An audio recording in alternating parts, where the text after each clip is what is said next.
on chả you wanna flow wanna beat what you wanna chắc là trôi kia trôi mà chắc là phải đừng thẳng trong giờ mấy cái ba cái đáp mẹ đây cho nó mua cái này cái cho mà em ơi cứ ta cho anh phát cho cái DJ cho ba mươi tại mà sao mà cứ mà chẳng như rồi mấy nhau thì beat the ball như ngay tới rồi sai cái tay cái này phía đây so who wanna play like anh chơi mình như là nhà nào mà rock with beat mình lúc cái giống đây đi anh đừng cái joke look you respect cái money đừng có ngày một rồi mình nuôi cho anh tốt money chơi chơi cái rock một play cùng này cái hai cái bóng đừng một cái đi mơ riêng tao bao đi mơ riêng con phải mua cái chuột để nó kia lông chân chơi mình lông ta cua đấy chúng ta kê tao thề anh đây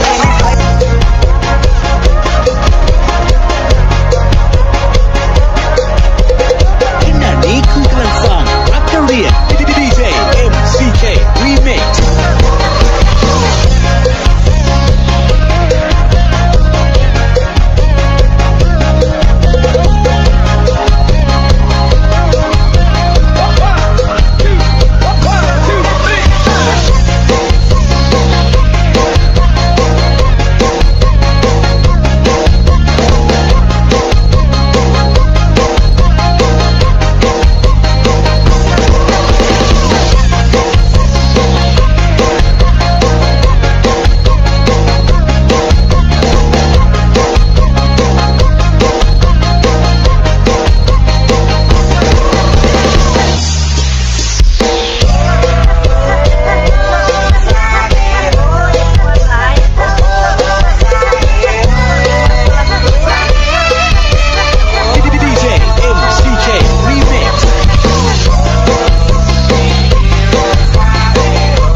Stephanie, I call her Heavenly.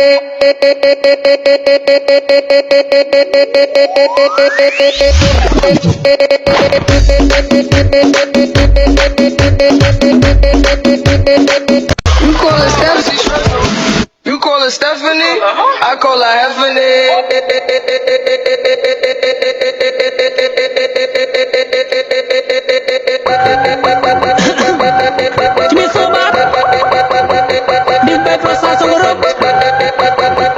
We're back again, y'all.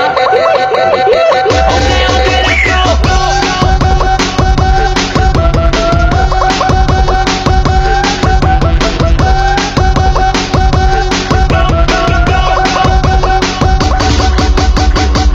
Nhưng mau bị bắt tập bong, song frame mà đầy krong. Vì trong quái rong thay rừng chui thành đây cho non nắng. Rồi bỏ đi khmai rong, bọn tiền thì nhom chăng. Thơ bọt tầm bay sập vai, mất bật ta bị lôi khăng. Cất hay nên có cất hay nên nó có cất phải giặt keng. Bạn đi nhung khăn thơ dư sờ thầm lây lang bên mình liên sập tiếng. Tắt đai trên đất tắt đông là bóc hồng phong sập lây ao keng. Khăn nhung chậm rít chít mây phập bụi cảm bay tụ bay mây riêng. Nên nơi khăng mốc, khơi lan từ nông. Nên nơi khăng cloud, cũng pro là bom. Nên nơi khơi chuối nên nơi khơi xăm nên cho ba thể bom. Còn nhà tình ngọc nên là mi say. Okay, let's go. Okay, let's go. Okay, let's go. Okay, let's go. Okay, let's go.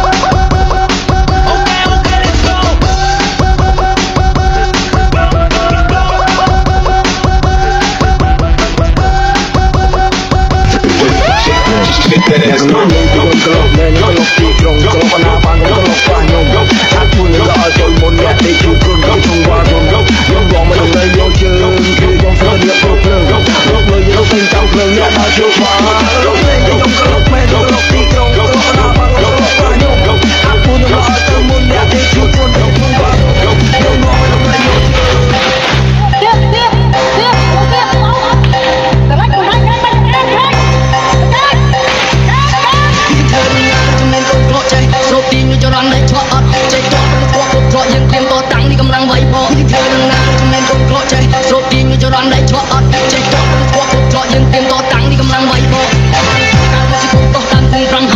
tonight.